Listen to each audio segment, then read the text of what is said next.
এবাৰ বিতৰ্কৰ স্থান গহপুৰ বামুণীয়া পন্থাৰ বিবাহত উপস্থিত থকাৰ বাবে শংকৰ সংঘই এঘোৰা কৰিলে দুই ভাতৃৰ পৰিয়ালক শংকৰ সংঘৰ 1 নম্বৰ ডলা প্ৰাথমিকৰ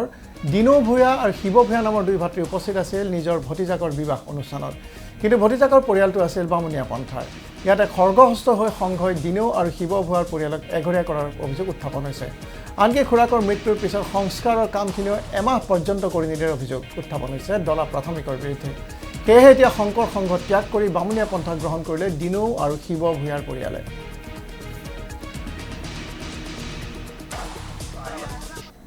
ভতিজাৰ বিয়াৰ ৰিচিপশ্যন খাবলৈ অহা খাতিকে মোক শংকৰ সংঘই এঘৰীয়া কৰি ৰাখিছে মই তেখেতসকলৰ ওচৰত মই ক্ষমা বিচাৰিলোঁ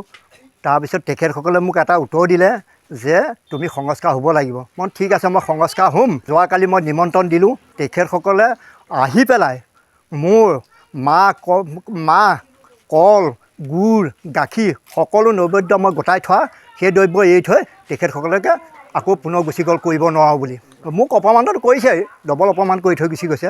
গতিকতে সংস্কাৰ হেনো ৰাতি নহয় আৰু গতিকতে মই কি দুখ লগালোঁ কথাটো হ'ল কি মোৰ ভাইটি হ'ল বৈদিক ধৰ্ম আৰু মই হ'লোঁ সংঘৰ গতিকতে মোৰ ভাইটি বিবাহ পাতিছিলে বিবাহতে মোৰ ল'ৰা দুটা বিয়া খাবলৈ অহাৰ কাৰণে তেওঁ ৰাইজে মোক এঘৰীয়া কৰিছে